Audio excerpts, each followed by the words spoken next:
Isang nakakagulantang na lindol ang tumama sa Tibet, China noong January 7, 2025 na nagdulot ng matinding pagkawasak at pagkamatay ng daan-daang tao. Sa kalagitnaan ng malamig na gabi, isang malupit na pagyanig ang nagdulot ng takot sa buong rehiyon. Higit 3,000 bahay ang gumuho, pati mga monasteryo. Ngunit ang tanong, ito ba'y isang hindi maiiwasang sakuna o isang malupit na karma? Pero bago po ang lahat, baka pwedeng palike ang video na ito. Dahil napakalaking bagay na ito sa aming content creators. Maraming salamat po. Ang Tibet ay isang rehiyon na kilala sa matataas na bundok at malamig na klima. Ang lugar na ito ay itinuturing na isang tahimik at matatag na bahagi ng China.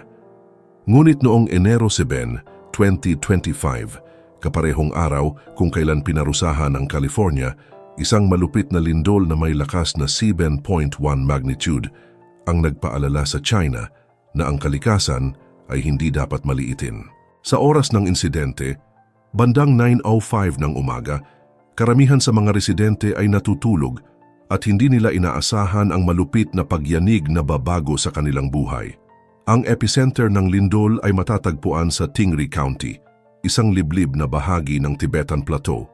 Ayon sa mga eksperto mula sa United States Geological Survey, USGS, ang lindol ay tumama sa lalim na 10 kilometro at sinundan ng maraming aftershocks. Ang pagyanig ay nagdulot ng malalaking landslide at bitak sa mga kalsada at nagwasak ng mga gusali at iba pang estruktura. Sa mga pahayag mula sa mga autoridad, hindi bababa sa 126 na katao ang nasawi at 188 ang nasugatan at higit sa 3,600 na mga bahay ang nawasak.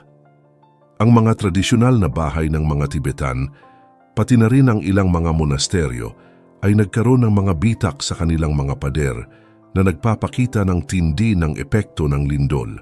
Mahigit 1,000 bahay pa ang sumunod na nasira at sa mga kalsada at tulay na nagdurugtong sa mga liblib na lugar ay marami ring nasira kaya't napakahirap ng mga relief operations. Ang mga apektadong komunidad ay nahirapan sa pag-access ng mga tulong dahil sa mga sirang infrastruktura at malupit na kondisyon ng panahon sa mataas na altitude ng rehiyon. Habang patuloy ang pag-asa ng mga residente ng Tibet na makaligtas mula sa malupit na kalamidad, ang takot ay hindi nawawala. Maraming nakaligtas ang nagsabi na naramdaman nila ang malupit na pagyanig na tumagal ng halos 1 minuto. Ang iba ay nagising sa tunog ng pagbagsak ng mga gamit sa kanilang mga bahay at may ilan na nagtago sa ilalim ng mesa upang makaligtas. Ayon sa mga eksperto, ang magnitude ng lindol at mga aftershocks ay nagpapataas ng takot at tensyon sa mga residente. Sa kabila ng mabilis na reaksyon ng pamahalaan at mga rescue teams, patuloy pa ring nagaganap ang mga aftershock. Higit sa 150 aftershocks ang naitala at ang pinakamalakas sa mga ito ay may magnitude na 4.4 na nagbigay takot at nagdulot pa ng karagdagang pinsala sa mga nasirang estruktura. Hindi nagtagal, mabilis na nagpadala ang gobyerno ng China ng mga tauhan mula sa mga rescue teams upang magsagawa ng mga operasyon sa mga apektadong lugar. Umabot sa mahigit 1,600 na tauhan ang ipinadala upang magsagawa ng search and rescue operations, maghatid ng pagkain, tubig at gamot sa mga nasalanta. Gayunpaman, ang malamig na panahon at ang mataas na altitude ng mga lugar na naapektuhan ay nagbigay ng malaking hamon sa mga emergency responders. Ang mga rescue operations ay pinangunahan din ng militar ng China na nag-deploy ng mga drones, helicopter at transport aircraft upang tulungan ang mga apektadong lugar. Ang mga karatig bansa gaya ng Nepal, Bhutan at India ay hindi rin nagpahuli sa pagtulong. Ipinahayag nila ang kanilang simpatiya at nag-alok ng mga rescue teams at relief goods upang matulungan ang mga apektadong komunidad.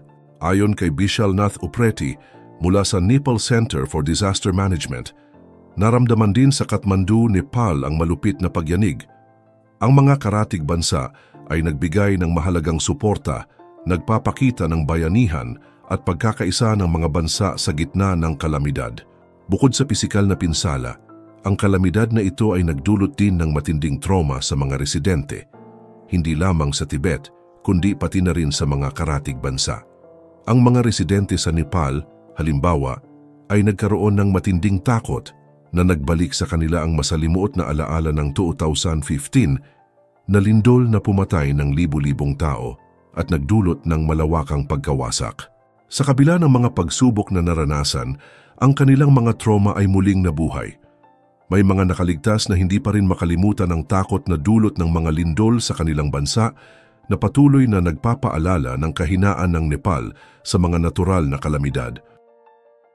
Isa sa mga itinuturing na sanhi ng mas matitinding kalamidad sa buong mundo ay ang pagbabago sa klima. Bagaman ang mga lindol ay dulot ng paggalaw ng mga tectonic plates, may mga eksperto na nagsasabi na ang pagbabago sa kapaligiran ay nagdadagdag ng pressure sa mga fault lines na nagiging sanhi ng mas malalakas na pagyanig.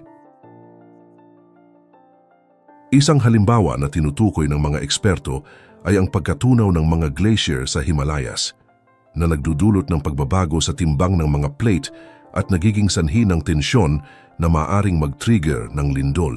Ang global warming na dulot ng mga aktibidad ng tao gaya ng pagputol ng mga kagubatan at polusyon ay may domino effect sa kalikasan. Hindi lamang nito pinapalala ang mga natural na kalamidad, kundi nagpapabago rin sa mga ecosystem at geological systems ng mundo. Kaya naman, mahalaga ang pagtutok sa pagpapababa ng carbon emissions, paggamit ng renewable energy, at pangangalaga sa kalikasan upang mabawasan ang panganib ng mga kalamidad tulad ng lindol. Habang patuloy na binabalot ng kalamidad ang Tibet, maraming mga tao ang nag-iisip, isang likas na sakuna ba ito o isang mas malalim na aral mula sa kalikasan? Isang tanong na mahirap sagutin. Ang kalikasan ay patuloy na nagpapakita ng kanyang lakas at hindi ito basta-basta nagpapatawad sa hindi tamang pagtrato sa ating mundo. Hindi rin maiiwasang mag-isip ang mga tao sa mga aksyon ng China tulad ng kanilang mga kontrobersyal na hakbang sa West Philippine Sea kung saan binaliwala nila ang karapatan ng mga karatig bansa tulad ng Pilipinas. Sa ganitong konteksto, hindi maiwasang magtanong kung ang kalikasan ay nagsisilbing paalala sa prinsipyo ng balanse at katarungan. Ang Tibet, isang rehiyon na matagal nang pinag-aagawan at sinakop ng China, ay tila naging sentro ng lindol, parang isang simbolo ng babala. Hindi kayang pigilan ang kalikasan sa pagpapatupad ng mga batas nito. Bagamat hindi tamang isisi ang kalamidad sa mga aksyon ng gobyerno, ang pangyayaring ito ay isang pagkakataon para sa China at sa buong mundo na magmuni-muni. Hindi lamang ito isang pagkakataon upang siyasatin ang relasyon ng mga bansa sa isa't isa, kundi pati na rin ang kanilang pananaw at ugnayan sa kalikasan. Sa kabila ng lahat ng ito, isang bagay ang tiyak. Ang kalikasan ay may mga batas at ang mga ito ay hindi maaaring baliwalain. Ang lindol sa Tibet ay isang paalala na ang tunay na lakas ay nakasalalay sa kapayapaan, respeto at pagkakaisa. Habang patuloy na lumalaban ang mga residente ng Tibet sa epekto ng sakuna, mahalaga na magtulungan ang lahat upang makabangon mula sa trahedya. Ang pangyayari ay nagsisilbing aral na hindi natin kontrolado ang kalikasan, ngunit tayo ang may kakayahan at responsibilidad na magtulungan at magpakita ng malasakit sa mga oras ng pangangailangan.